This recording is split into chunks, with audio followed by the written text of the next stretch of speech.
छत्रपती संभाजीनगरमध्ये मद्यधुंद रिक्षा चालकांमुळे विद्यार्थ्यांच्या जीवाशी खेळ सुरू असल्याचं समोर येताच आता परिवहन विभाग ॲक्शन मोडवर आलाय। मात्र राज्यात रिक्षा आणि स्कूल व्हॅन चालकांकडून विद्यार्थ्यांच्या जीवाशी कसा खेळ सुरू आहे पाहूयात या स्पेशल रिपोर्टमध्ये।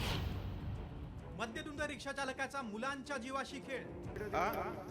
दारू पिऊन गाडी चालवतो लहान लेकरं याच्यामध्ये। रिक्षा स्कूल व्हॅन बनल्या खुराडा। वाहतूक पोलिसांनो इकडे लक्ष द्या। मद्यधुंद रिक्षा चालकाचा हा माज नीट पहा। छत्रपती संभाजीनगरमध्ये शाळकरी विद्यार्थ्यांचा जीव धोक्यात घालण्याचा धक्कादायक प्रकार या रिक्षा चालकाने केला। साम टीव्हीने ही बातमी लावून धरल्यावर झोपलेले पोलीस प्रशासन आणि परिवहन विभाग खडबडून जागा झाला। मद्यधुंद रिक्षा चालकावर कारवाई करण्यात आली।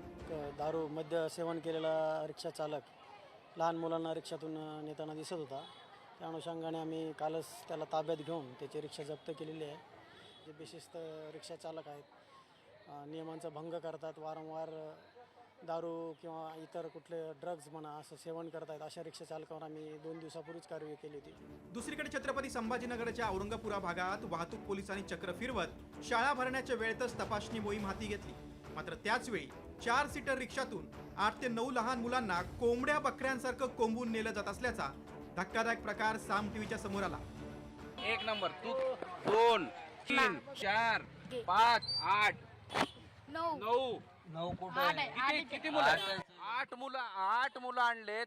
अत्यंत रहदारीच्या रस्त्याने आणले। धोका नाही का हा? आरामशीर आणतो सर, मी तसं काही पिणं खाणारा माणूस नाही। रिक्षातच नव्हे तर स्कूल व्हॅनमध्येही क्षमतेपेक्षा जास्त विद्यार्थ्यांना कोंबून मुलींच्या सुरक्षेशी खेळ करण्याचा प्रकार समोर आलाय। 1 2 3 4 1 2 3 4 तिथे म्हणजे मुलांना किती त्रास होतोय याची काळजी व्यवस्थापकाला नाहीये किंवा बस चालकाला माहित नाहीये। इथे कोणी अटेंडन्स, लेडीज अटेंडन्स असते का? नाहीये। केअरटेकर नाही। 60 सीटर गाडी असा दावा आहे।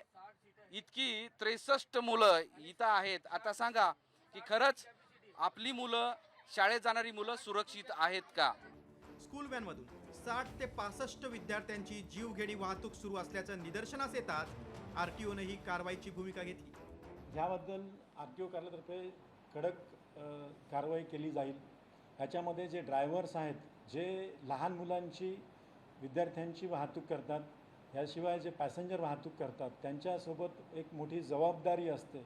त्यांनी जर असं बेशिस्त आणि गैरवर्तनाचं काम केलं तर त्यांच्याविरुद्ध कठोरात कठोर कारवाई आरटीओ प्रशासनातर्फे केली जाईल। केवळ संभाजीनगरातच नव्हे तर कोल्हापुरातही ही स्थिती आहे।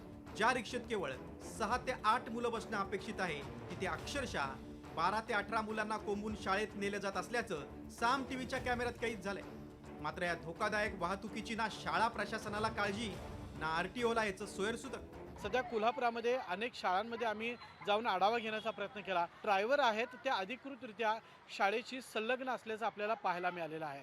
मात्र विद्यार्थ्यांची जी क्षमता असते रिक्षामध्ये बसवण्याची, ती मात्र अधिक असल्याचं आपल्या लक्षात आलेलं आहे।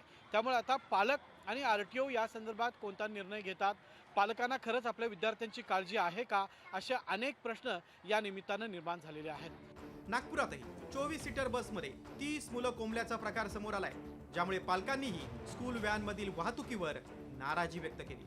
नागपुरात अनेक शाळांसाठी खरं तर विद्यार्थ्यांना नेण्यासाठी जे आहे स्कूल व्हॅन लावल्या जातात, काही ठिकाणी ऑटो लावलेले जातात। आपण सध्या नागपुरातील अशाच सिव्हिल लाईन परिसरामध्ये आपण पाहू शकतो कशा पद्धतीने विद्यार्थ्यांना नेण्यासाठी जे आहे खरं तर ऑटो लावले जातात। मात्र अनेक ठिकाणी जे आहे कुठेतरी नियमांचा भंग करून जे आहे कोंबून जे आहे ते विद्यार्थ्यांना नेले जातो। आणि नाही, बरेचसे आहे व्हॅनमध्ये की कॅपॅसिटीच्या जास्त मुलं ते घेऊन जातात असं आढळलं आहे आपल्याला, बरेचदा दिसतात।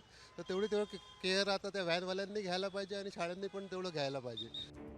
दुसरीकडे अमरावतीत तब्बल 56 स्कूल बसेस आणि व्हॅन कोणत्याही वैध फिटनेस प्रमाणपत्राशिवाय हजारो विद्यार्थ्यांची वाहतूक करत असल्याचं समोर आले। त्यामुळे आरटीओच्या नोटिसीलाही केराची टोपली दाखवणाऱ्या या बस चालकांवर आता कारवाई सुरू झाली। सोलापूरमध्ये तर वाहतूक नियमांचे अक्षरशः 3 तेरा वाजवण्यात आले।